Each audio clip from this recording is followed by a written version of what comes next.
This video is only for knowledge and educational purpose. RKT Multibagger Investment Channel is not an investment advisor. कोई भी invest करने से पहले financial adviser और खुद की एनालिसिस करें।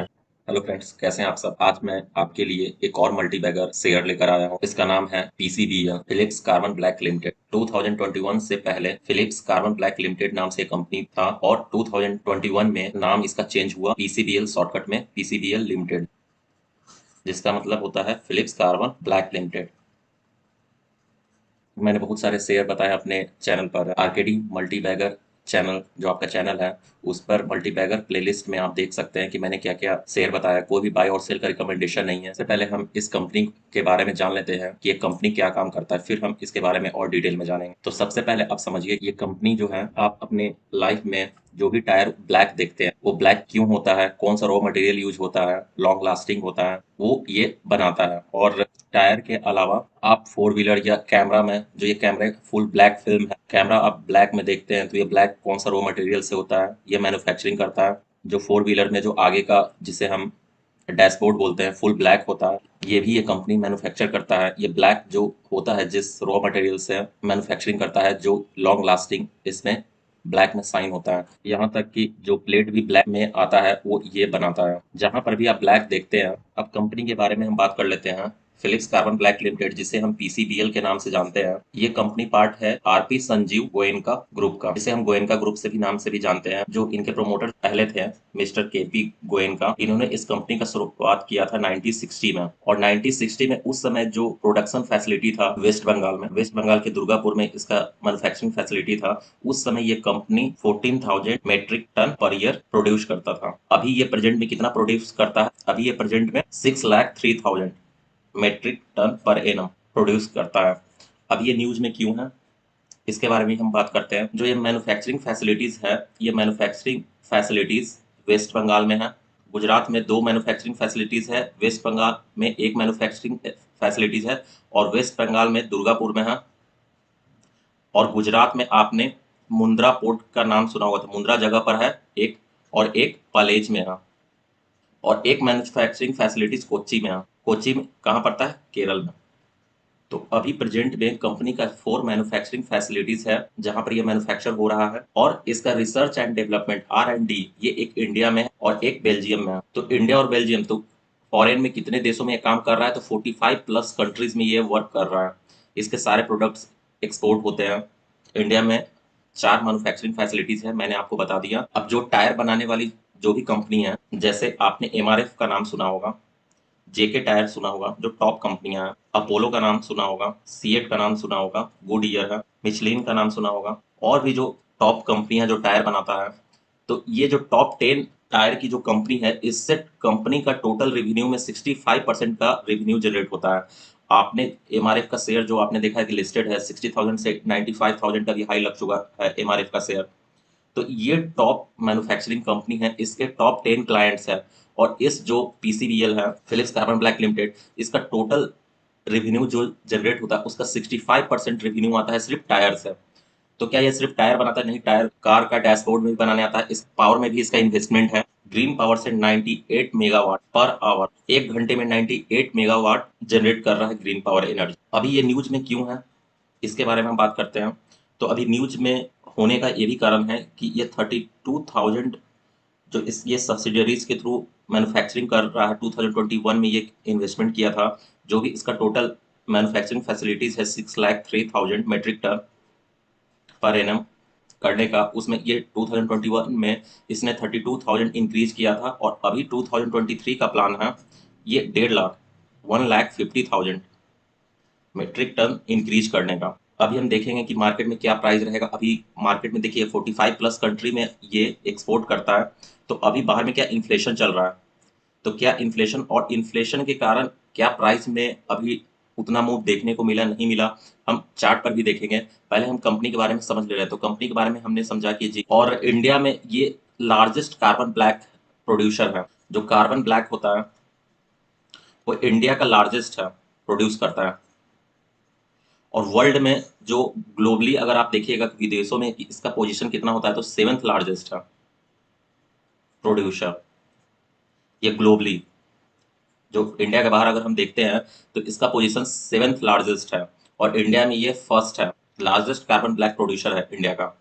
तो कंपनी के बारे में हम जानेंगे कि ये कंपनी क्या काम करता है, इसके क्लाइंट क्या है, एमआरएफ से लेकर ये पावर जनरेशन में भी है, और प्रोडक्ट्स भी मैंने आपको बता दिया, कैमरा से लेकर हर चीज जिसमें ब्लैक फिल्म जो होता है वो सारा चीज इसी के द्वारा। तो बहुत सारे और भी क्लाइंट्स हैं जो मैं यहाँ पर डिस्कस नहीं कर रहा हूँ, और जो भी इंपॉर्टेंट क्लाइंट्स थे उनको मैंने डिस्कस किया। अभी इसका हम फंडामेंटल एनालिसिस भी करेंगे। तो सबसे पहले हम कंपनी के बारे में जानेंगे कि ये कंपनी क्या वर्क करता है। अब हम इसका फंडामेंटल एनालिसिस जानने के लिए हम स्क्रीनर की वेबसाइट को ओपन कर रखे हैं, और स्क्रीनर पर मैंने पीसीबीएल लिमिटेड। तो अब हम फंडामेंटल एनालिसिस करते हैं पीसीबीएल का। तो देखिए मार्केट कैप है 4382 करोड़, अभी करंट प्राइस 116 रुपीज चल रहा है। 52 वीक हाई है 154 रुपीज, और 52 वीक लो है 91 रुपीज। मतलब 1 ईयर के अंदर में हाई गया था 154 रुपीज का, और 1 ईयर के अंदर में लो गया है इसका प्राइस 91 रुपीज 60 पैसे का। स्टॉक का पी 10.2 है। मैं हमेशा बोलता हूँ कि 10 के नीचे रहता है तो अंडर वैल्यू, तो ये बिल्कुल सही वैल्यू पर ही मिल रहा है। 10 से ज्यादा भी नहीं है, 10 के नीचे 10 तक है। और कंपनी का बुक वैल्यू 76 रुपीज है। कंपनी डिविडेंड 4.74% देता है। अभी फिलहाल कंपनी ने 5 रुपए का डिविडेंड दिया था कुछ दिन पहले, तो वो भी हम देखेंगे चार्ट पर। कंपनी का आरओसी और आरओई मैं हमेशा बोलता हूँ कि 10 से ऊपर होना चाहिए। देखिए 18.2%, 18.4%, ये दोनों के बीच में अगर ज्यादा डिफरेंस होता है तो कंपनी के ऊपर कुछ ज्यादा ही लोन होता है। तो उस चीज को हम देखते हैं, धीरे धीरे इस चीज पर एनालिसिस करेंगे तो वो जानेंगे। तो कंपनी का दोनों का सेम लगभग है, तो कंपनी के ऊपर ज्यादा लोन नहीं है, यहाँ से ये पता चलता है। और डेप टू इक्विटी मैं हमेशा बोलता हूँ कि जो 0 से 1 के बीच में होना चाहिए, तो 0 से 1 के बीच में बिल्कुल सही है। कंपनी का इंट्रिंसिक वैल्यू मतलब कंपनी अपने आप को जो वैल्यू मानता है वो 314 रुपीज का, तो ये बहुत अच्छा लेवल है। और कैपिटल एम्प्लॉयड देखिए मैं हमेशा बोलता हूँ कि सेल्स से कम होना चाहिए, तो यहाँ से भी ये सही है। कैपिटल एम्प्लॉयड 3847 करोड़ है, और सेल्स हुआ है 4446 करोड़ का। और पीईजी रेशियो मैं बोलता हूँ 0 और 1 के बीच में होना चाहिए पीईजी रेशियो। तो 0 और 1 को 0.23 बिल्कुल सही लेवल पर मिल रहा है। देखिए अगर पीयर से भी अगर आप कंपेयर कीजिएगा यहाँ पर, तो देखिए पीडीलाइट इंडस्ट्रीज, एसआरएफ बहुत स्ट्रॉन्ग फंडामेंटल कंपनी है। एसआरएफ भी, गुजरात फ्लोरो केमिकल्स के बारे में आपने सुना होगा, टाटा केमिकल्स, दीपक नाइट्रेट, ये सभी के जो पीई हैं वो बिल्कुल हाई वैल्यू मिल रहा है। टाटा केमिकल्स का जो पीई है वो 12 है, इसके बारे में कभी और हम बात करेंगे। और सबसे कम पीई पर अभी मिल रहा है PCBL, Phillips Carbon Black Limited. तो इस शेयर के बारे में हम बात करें तो सबसे कम वैल्यू पर मिल रहा है पीई से अगर कंपेयर करते हैं तो। देखिए क्वार्टरली रिजल्ट्स भी अगर आप देखिएगा, दिसंबर 2019 में 769 करोड़ का सेल्स हुआ था, और इससे लगभग डबल हो चुका है दिसंबर 2022 में। और एक्सपेंस था 648 करोड़ का, तो ये भी डबल हो चुका है। अगर हम प्रॉफिट लास्ट 4 क्वार्टर्स में अगर प्रॉफिट देखते हैं तो देखिए 134 करोड़, 195 करोड़, 189 करोड़, 163 करोड़, तो 195 से ये घटता जा रहा है। ये क्यों घट रहा है? जून 2022 में आपने सुना होगा रशिया यूक्रेन वार, उसके कारण जो फॉरेन कंट्रीज में ग्लोबली जो देखने को मिला है वो इन्फ्लेशन देखने को मिला है इसके कारण। और 45 प्लस कंट्री में काम करता है, तो कहीं ना कहीं इसका इफेक्ट इस कंपनी पे देखने को मिलता है। तो इसीलिए इसका जो प्रॉफिट धीरे धीरे कम हुआ है। इससे ये नहीं है कि कंपनी खराब है, बिल्कुल सही चीज है कि क्यों इसमें कम हुआ है। और नेट प्रॉफिट में भी अगर आप देखिएगा तो उसी प्रकार आपको मिलेगा कि लास्ट 4 क्वार्टर्स में देखिए यहाँ पर जून 2022 में इंक्रीज हुआ था, उसके बाद जो इन्फ्लेशन होने के कारण, रशिया यूक्रेन वार होने के कारण इसका प्रॉफिट डिक्लाइन देखने को मिला है। लेकिन उतना भी डिक्लाइन नहीं है, वाजिब कारण होना चाहिए। कोई भी प्राइस अगर नीचे आता है, प्रॉफिट डिक्लाइन होता है, कुछ भी ईयरली नेट प्रॉफिट्स क्या है, लगातार इंक्रीज हो रहा है। 2021 में देखिए, ये देखिए कितना अच्छा है। 2020 में तो कोरोना आया था, उसके कारण ये डिक्लाइन हुआ था। और देखिए 314 करोड़, 426 करोड़, और 426 से लगभग उतना ही है 428 करोड़। तो कंपनी बहुत अच्छा परफॉर्म कर रहा है। बैलेंस शीट हम देखते हैं। देखिए बैलेंस शीट में शेयर कैपिटल हमेशा 33 से 34 करोड़ हुआ, और यहाँ पर मार्च 2022 में 38 करोड़ हुआ। तो जब भी, मैं आपको बता दे रहा हूँ यहाँ लर्निंग क्या है, जब भी शेयर कैपिटल में इंक्रीज हो तो कहीं ना कहीं जो प्रोमोटर्स हैं वो शेयर को डायलूट किए हैं, स्प्लिट किए हैं। इजी लैंग्वेज में अगर आप सीखिए, मतलब समझिएगा, तो जो भी शेयर का प्राइस होगा वो स्प्लिट हुआ होगा, इसलिए यहाँ पर शेयर कैपिटल में इंक्रीज देखने को मिला है। तो कोई बुरी बात नहीं है, कंपनी को पैसे का जरूरत रहता है, इन्वेस्टमेंट रहता है, तो वो और डायलूट करते हैं मार्केट में, और शेयर को, कंपनी अपने शेयर को डायलूट करती है कि इन्वेस्टमेंट के पर्पज से। रिजर्व्स कंपनी का लगातार देखिए इंक्रीज हुआ हो रहा है। और कंपनी का बोरोइंग्स अभी मैंने आपको बताया कि जो 2022 में क्या इन्फ्लेशन के कारण भी हुआ, तो कंपनी को कहीं ना कहीं इफेक्ट पड़ता है, तो कंपनी को लोन लेना पड़ता है, इसलिए यहाँ बोरोइंग आपको इंक्रीज देखने को मिल रहा है। 786 करोड़ से 1136 करोड़ सितंबर 2022 में हुआ। तो मार्केट में सबसे अच्छा हो जाएगा। तो ये जो बोरोइंग लिया गया है, तो ये बोरोइंग क्यों लिया गया है? तो हम करंट वर्क इन प्रोग्रेस और इन्वेस्टमेंट देखते हैं। कंपनी कोई इन्वेस्टमेंट तो नहीं है जिससे कंपनी को और लोन लेने का जरूरत पड़ा है। तो यहाँ देखिए इन्वेस्टमेंट 439 करोड़ का है और अभी करंट जो इन्वेस्टमेंट है वर्क इन प्रोग्रेस चल रहा है 645 करोड़ का। पिछले क्वार्टर जो मार्च 2022 में 175 करोड़ था, लगभग 3 टाइम्स इसका अभी करंट में इन्वेस्टमेंट चल रहा है। तो यहाँ से आपको क्या देखने को मिलता है कि जो ये इन्वेस्टमेंट हो रहा है, करंट वर्क इन इन्वेस्टमेंट हो रहा है, जो यहाँ पर 3 times current work in progress जो हुआ, जो इन्वेस्टमेंट हुआ, यहाँ से जो रेवेन्यू जनरेट होगा, ये भी शेयर प्राइस में आपको देखने को मिलेगा जब ये रेवेन्यू प्रॉफिट इंक्रीज होगा। तो हम शेयर प्राइस में भी देखेंगे कि ये जब भी वर्क स्टार्ट होता है। तो मैंने आपको बोला कि 2023 में इसका 1,50,000 मेट्रिक टन और इंक्रीज करने का भी। कैश फ्लो में हम सिर्फ कैश फ्रॉम ऑपरेटिंग एक्टिविटी देखते हैं और यहाँ पर देखिए लगातार 2021-22 तक इंक्रीज हो रहा है। तो ये पॉजिटिव में है, अच्छी बात है। देखिए प्रोमोटर्स का हम देखते हैं। प्रोमोटर्स के पास जून 2022 में 51.38 का था, अभी देखिए इंक्रीज किया गया। प्रोमोटर्स ने भी 0.03 से इंक्रीज किया है अपना स्टेक। और एफआई ने क्यों कम किया? अभी देखिए दिसंबर में क्या हुआ, रशिया यूक्रेन वार हो चुका, इन्फ्लेशन हुआ, तो जो एफआई है वो पैसा निकाल रहे हैं इंडियन मार्केट से। अभी अदानी का भी न्यूज आया था, अदानी का जो हिडनबर्ग का रिपोर्ट आया था, उस कारण भी एफआई जो है वो पैनिक में आकर पैसे निकालते हैं। तो इस कारण भी उन्होंने, लेकिन अच्छी कंपनी तो ज्यादा निकाला नहीं है, 2% कम किया है। और यहाँ पर ये 2% किन्होंने लिया है? डीआई ने। देखिए 5% से सीधे 7.16% हो गया। गवर्नमेंट का भी इन्वेस्टमेंट है और ये 31.62 अभी पब्लिक का इन्वेस्टमेंट दिसंबर क्वार्टर में कुछ इंक्रीज हुआ है। तो बहुत अच्छी कंपनी है, इसका टारगेट भी। अब हम इसका चार्ट पैटर्न पर देखेंगे कि चार्ट पैटर्न पर क्या टारगेट होगा, क्या कैसे होगा। देखने के लिए हम पीसीबीएल का ट्रेडिंग व्यू पर चार्ट मैंने ओपन किया है और यहाँ पर हम देखेंगे कि कैसे क्या परफॉर्म होता है।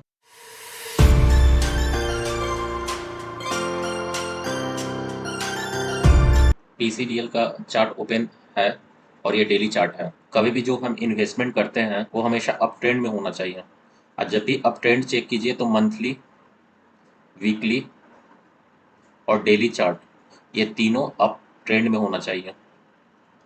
तो सबसे पहले हम चेक करते हैं मंथली चार्ट अप ट्रेंड में है या नहीं है। तो यहाँ से हम मंथली चार्ट बिल्कुल अप ट्रेंड में है। यहाँ पे कंसोलिडेशन था, फिर ये ऊपर गया और ये हायर हाई फॉर्म हो रहा है और यहाँ भी एक कंसोलिडेट करके ये धीरे धीरे ऊपर निकलेगा। तो मंथली चार्ट अच्छा है। इसका वीकली चार्ट हम देख लेते हैं। वीकली चार्ट भी आप देखिए बिल्कुल सही है, ये ऊपर की ओर अप ट्रेंड में है। हम अभी बात करेंगे, जो भी बात करेंगे डेली चार्ट पर करेंगे। लॉन्ग टर्म में इसका क्या टारगेट होगा, शॉर्ट टर्म में क्या टारगेट होगा, उसके बारे में हम बात करेंगे। देखिए अभी ये 116 रुपीज़ के लेवल पर चल रहा है और इस लेवल 120 रुपीज़ के ऊपर में निकलना होगा। तो शॉर्ट टर्म का टारगेट 136 रुपीज़ का रहेगा। तो जब ये 120 रुपीज़ के ऊपर में निकलेगा तब इसमें तेजी आएगा। लेकिन अभी देखिए इस लेवल को जब तक 120 के ऊपर नहीं जाता है, जब तक आप इसमें इन्वेस्टमेंट ना करें। और ये नीचे कहाँ तक आ सकता है? तो नीचे 90 टू 100 रुपीज़ बेस्ट लेवल रहेगा बाई करने का। इसे अपने वॉच लिस्ट में जरूर से जरूर रखें। और मेरा फर्स्ट टारगेट जो इसमें है वो 136 रुपीज़ का है। सेकेंड टारगेट है 320 रुपीज़ का और थर्ड टारगेट जो होगा, ये थर्ड टारगेट होगा 3 to 5 ईयर्स में।